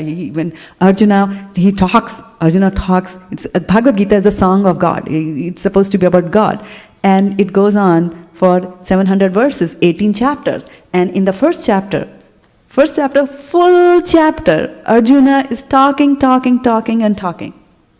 Right? That's all Arjuna is doing. And then for 7 more verses in the second chapter, Arjuna still continues to talk. And when Krishna speaks, what does he say? Right? He starts scolding him. And he says, Klabhyam masma gama partha na eta tvai upapadyate. Right? Shuddram hirdayam darbalyam tak uttishtatvarantapa. So he's very strong. He starts scolding him. And Krishna is very, very strong. He comes across very strongly when he's stating, why is he strong? Because he can be strong. He is Supreme Personality of Godhead. Why will he not be strong? He is the Supreme Controller. He controls everybody. Nobody can control her. And we are like that, we listen to our mind, and we are imprisoned in this body, which includes the mind. What to do? So somebody has to be strict with us. So Krishna, what does he want us to do? He tells us in the 9th chapter of Bhagavad Gita. What does he say? Yat karoshi yat ashnashi yat juhoshi dadashi yat tapasyasi kanteya tat kurushva mad arpanam.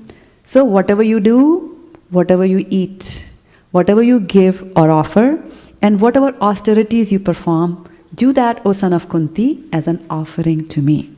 So he's kind of covered everything, right?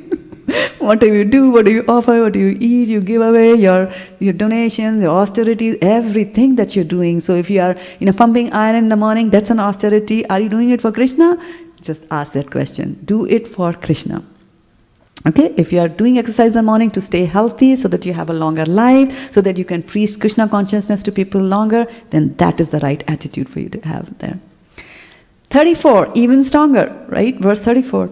Manmana bhava madbhakto madhyaji mam namaskuru mame veshyasi yuktevyam atmanam matparayanaha. So engage your mind always in thinking of me. Become my devotee. Offer obeisances to me and worship me. Being completely absorbed in me, surely you will come to me. So that's the guarantee he is giving. Right? If you do this, then you will come to me. That's a guarantee. Who else gives a guarantee like that? The insurance companies? When there's a hurricane, they are the first ones to declare bankruptcy and tell you they can't pay you, right? So Krishna doesn't do that. Then the last one, chapter 18, the cream de la cream. Sarvdharman parityajya mamekam sharanam vraja aham tvam sarva papebhyo mokshayishami ma shuchaha. Abandon all varieties of religion. All varieties, right? Just surrender unto me. I shall deliver you from all sinful reactions. Do not fear. So he talks about sinful reactions. Okay? Anukulyena krishnanu shilanam bhaktir uttama. Right? So in devotional service, you're going to do certain things. You're going to do what Krishna is asking you to do. And the ultimate is sarvdharman parityajya. You will surrender to Krishna. But that will happen in gradual steps. We're not saying that you just surrender Krishna today. Although I know most of you are already surrendered to him there. So we covered that, so I'm just going quickly through that. So there were a couple of things that we said about pure devotional service. Those were the primary characteristics, anya bhlashita shunyam, devoid of all desires, jnana, karma, adi, no speculation, no karma kandi activities, anukulina krishnanu, it should be favorable to Krishna, there should be some activity going on, right? Then there are characteristics of pure devotional service, when you do pure devotional service to Krishna. And they are listed again in the Bhakti Rasamrita Sindhu, Nectar of Devotion, that I talked about. It brings immediate relief from all kinds of material distress. Did you ever feel distress in life? All of you? Good. I'm not alone. I'm not feeling good that you're under distress. I'm just feeling good that I'm not alone. So pure devotional service brings immediate relief. Pure devotional service is the beginning of all auspiciousness. We talk about auspicious things and inauspicious things. Pure devotional service is the beginning of all auspiciousness. Those who are in pure devotional service, they will deride the concept of liberation. More on that later. It is rarely achieved. And it puts you into transcendental pleasure. And pure devotional service is the only means of attracting Krishna. Right? So let's take this a little bit. Pure devotional service brings relief from all kinds of material distress, and the Sanskrit word for that is klesh gna. Klesh means distress, and gna means to kill or to demolish it. So pure devotional service will demolish your distress. Distress, what is distress? It's pain, anxiety, sorrow, acute physical or mental suffering, affliction, trouble. Do these words sound familiar to anybody? Right? Yeah. A state of extreme necessity. I must get that Ferrari. Or misfortune. The hurricane came and my house went down. Right? And so on and so forth. So we know distress. But distress sometimes comes in our life so that we are able to understand and turn our face towards Krishna. So pure devotee actually takes distress in a very happy manner, and he says, okay, Krishna, actually I deserve worse. And because I'm some sort of a devotee, because I do devotional service to you, that's why you have reduced the sentence onto me. Okay? So, why do you get distress? Why does Krishna have to give you distress to make you turn your face towards him? Now, Krishna actually talks to you in 3 stages. And there was a very wonderful speaker who came here, His Grace Uttam Shloka Prabhu. 5 or 6 years ago he was here. And he said that God actually talks to us in different stages. So the first stage is whisper of love. So Krishna is showing his love to you in the form of scriptures. He has written Vedas, the Puranas, Srimad Bhagavatam, Bhagavad Gita, Upanishads, Puranas, all kinds of things materials are there for you. Prayers, nicely, lovingly, through your parents, he's saying, come beta, give obeisances, offer obeisances to Krishna, to Prabhupada and so on and so forth. So in the beginning there is love. Okay, we don't listen. Then we start doing something bad. Then he speaks to you as Paramatma in your heart, as the voice of conscience. And that is actually, hey, this is wrong, don't do that. But we still don't listen to it. We have a choice, we have a free will, we don't listen. If you listen, that's good. If you don't listen to the voice of conscience, then you will end up doing something wrong. And then the third way in which Krishna speaks to you is through the loudspeaker of misery. Because when we are miserable, we turn to God. And why do we turn to God? Because we have a natural relationship to Krishna. We have a relationship. Every soul has a relationship with Krishna. Every soul actually is a devotee of Krishna already. So that's the good news that we have over there. We're already devotees of Krishna. It's just that under the influence of false ego, we are thinking that we are this body and we are enjoying, or for whatever, there were some aberrations when we were in Goloka Vrindavan and we had to come down over here. But that doesn't mean that that relationship that we have of being a server or a servitor of Krishna and a devotee of Krishna is still there. So that is good news. That is good news that all of you are already devotees. We just have to remove the curtain from there. And sometimes Krishna will speak to us through miseries to remind us of that situation.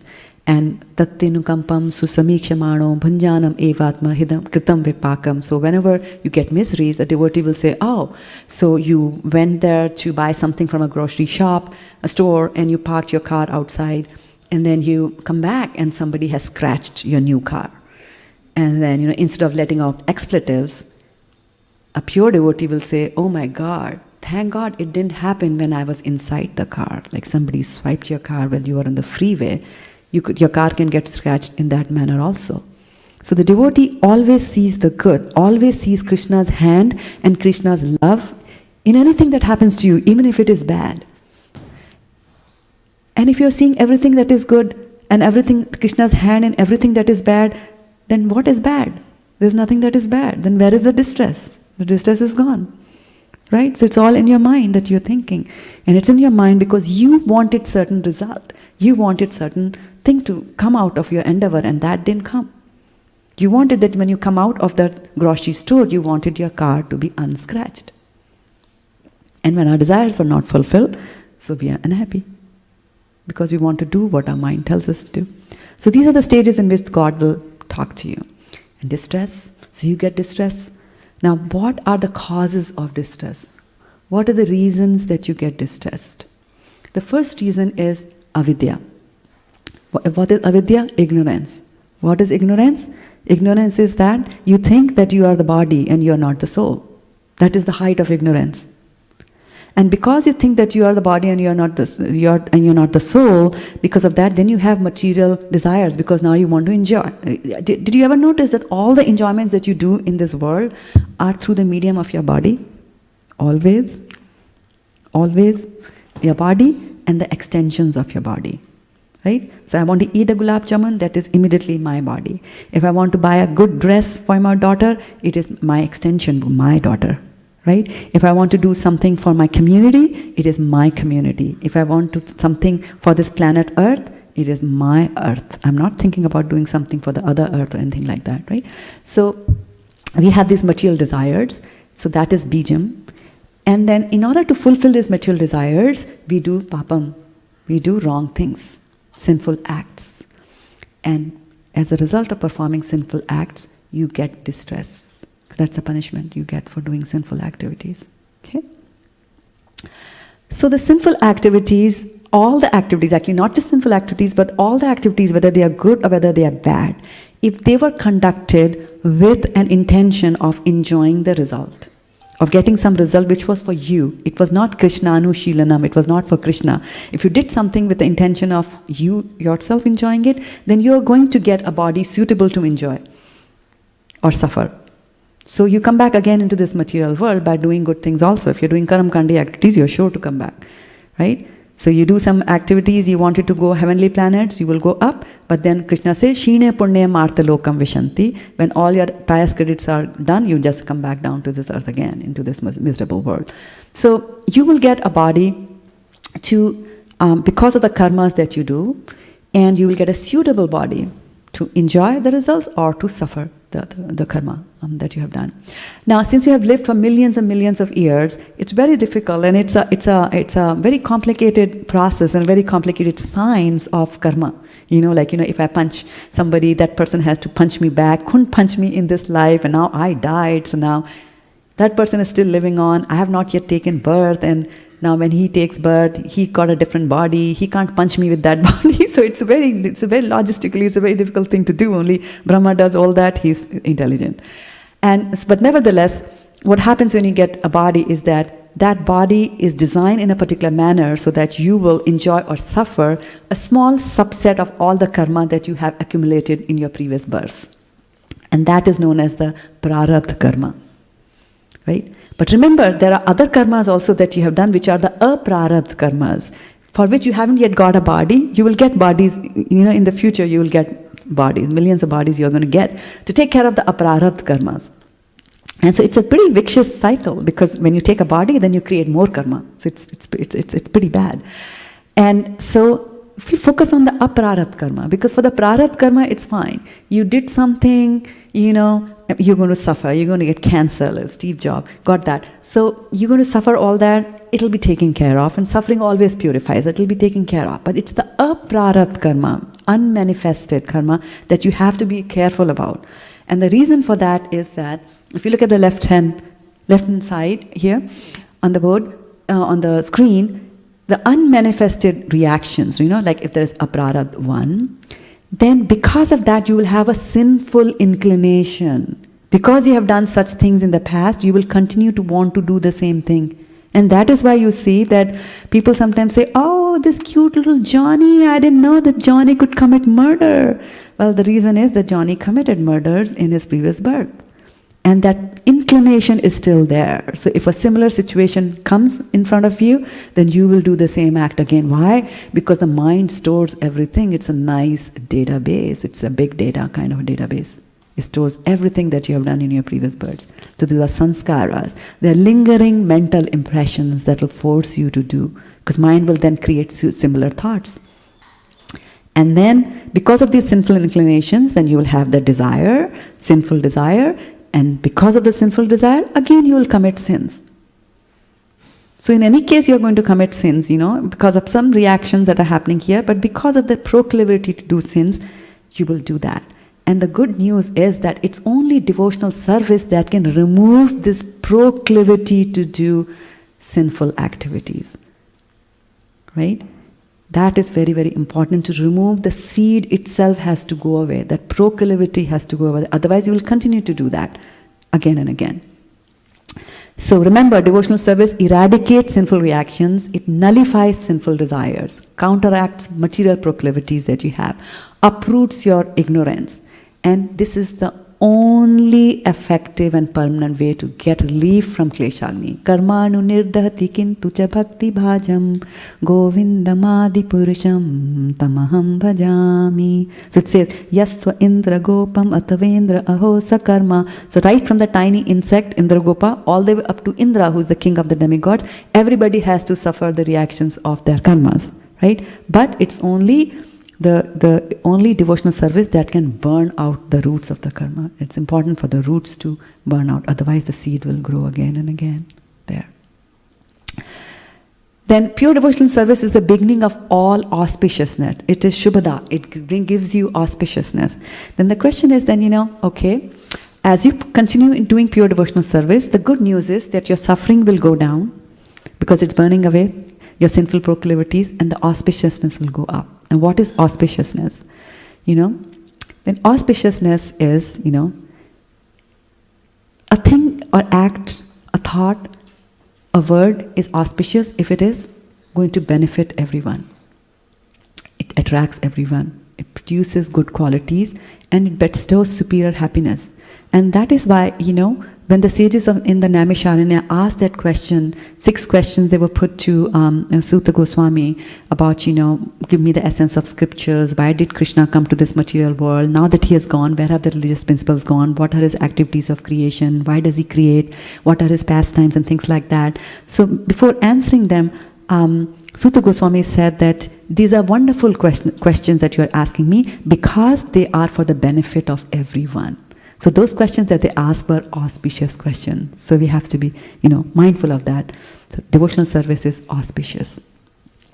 Those in pure devotional service, they will deride. They don't even want to be moksha. Moksha means liberation from this material body. Okay, now you realize that you're a soul and you're not the body. So the miseries of the body are going to go away. But a devotee doesn't even care about that. A devotee doesn't care if even more distress is going to come. He'll want to take birth again and again so that he can come and glorify Krishna more and more, or serve his spiritual master more and more, or spread Krishna consciousness more and more. He doesn't say that, okay, let me just get rid of this body. I know I'm the soul and I don't have anything to do now. If he does that, then pretty soon the soul is going to get bored from there, because soul by nature is very active. And the soul's nature is to serve the Supreme Personality of Godhead. And if it doesn't do that service, then it won't be happy for a very long time. So the kind of joy that you get in life, right? The sources of happiness that you have, you can get happiness from sense gratification, right? You eat rasgulla, you eat ice cream, you eat puri kachori, you get prasadam. Prasadam, no, that's transcendental. You can get it from sense gratification. You can get it from liberation, when you realize that you are the body, you are the soul and not the body. And you can get it from devotional service. And the joy that you get from devotional service is all of the above. You get the 2 kinds of joys that you get, because we do sense gratification, don't we? We do enjoy prasadam. We have one of the best prasadams, right? Here. And then the main thing is that it is eternal. That happiness is eternal. Nobody can take it away from you. It's irrevocable. So, characters of pure devotional service, the kind of joy that you get from performing pure devotional service, compared to the joy that you get from realizing that you're a soul, which is called Brahmananda, Rupa Goswami says that, if you multiply the Brahmananda by 1 trillion times, that will be just equivalent to 1 drop from the ocean of happiness that you get from devotional service. So that's the kind of equation that we have over there. Pure devotional service is rarely achieved. It is not just durlabh, it is sudurlabha. Sudurlabha means extremely difficult, rarely achieved. Now, why do you think it is very rarely achieved, sudurlabha? Because number 1, you cannot get it on your own. If you think that I'm going to do this posture and that posture, I'm going to read this, I'm going to pass Bhakti Vaibhav, then I'm going to get that degree. No. Bhakti comes from Bhakti. It comes from the grace of God. So number 1, it's very difficult because you can't get it on your own. And second is that Krishna is reluctant to give it. Why do you think Krishna is reluctant to give devotional service? Microphone, please.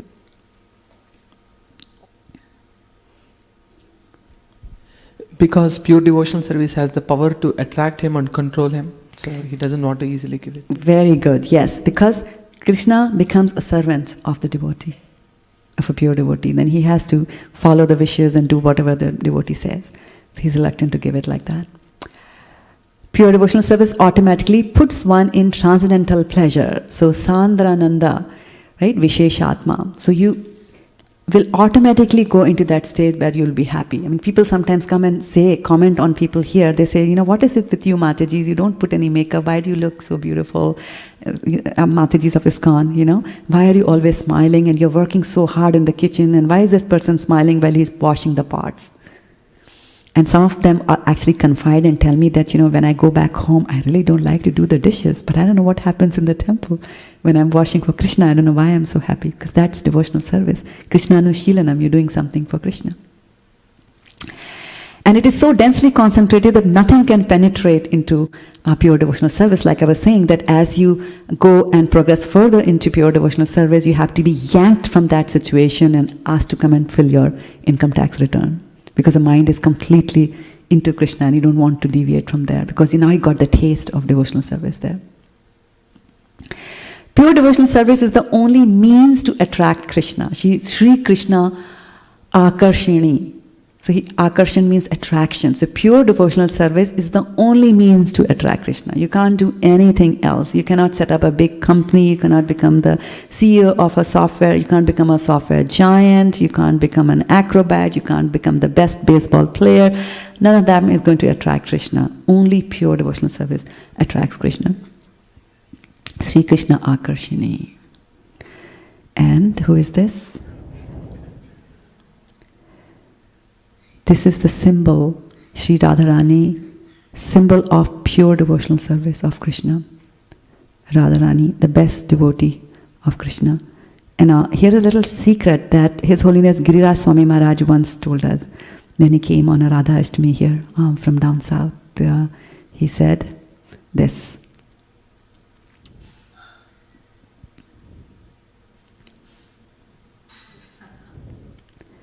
It's very powerful, isn't it? It's the key. Whatever you want, you will get. Krishna likes what Radha does, and Krishna does what Radha likes. Then to Uddhav in the 11th canto, where Krishna gives instructions to Uddhav on devotional service, he says, "My dear Uddhav, the unalloyed devotional service rendered to me by my devotees brings me under their control. I cannot be thus controlled by those engaged in mystic yoga, Sankhya philosophy, pious work, Vedic study, austerity, or renunciation." So we started with the what's in it for me. Vedeshu yagyeshu tapasu chaiva daneshu yat punya phalam pradishtam atyeti yat sarvanidam viditva yogi param sthanam upeti chadyam. So the yogis know, the bhakti yogis know this. Then you're not going to get anything. Whatever benefits they get from all these kind of things is not going to get Krishna under the control. And actually a pure devotee doesn't even want to control Krishna. He doesn't even do that. It happens as a byproduct. You get it as a byproduct. It happens. So Karthik is coming. It's still far away, but all of us are thinking about this. So I just brought in this verse. This is from Damodar Ashtakam, and we can sing it all together. Iti driksvalilabhirananda kunde swagosham nimajantam akhyapayantam tadiyeshitageshu bhakterjitatvam puna prematastam satavriti vande.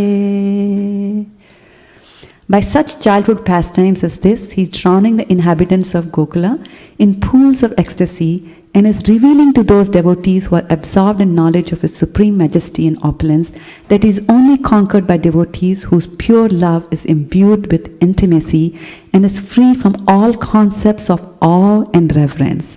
With great love, I again offer my obeisances to Lord Damodar hundreds and hundreds of times. So, does devotional service attract only Krishna?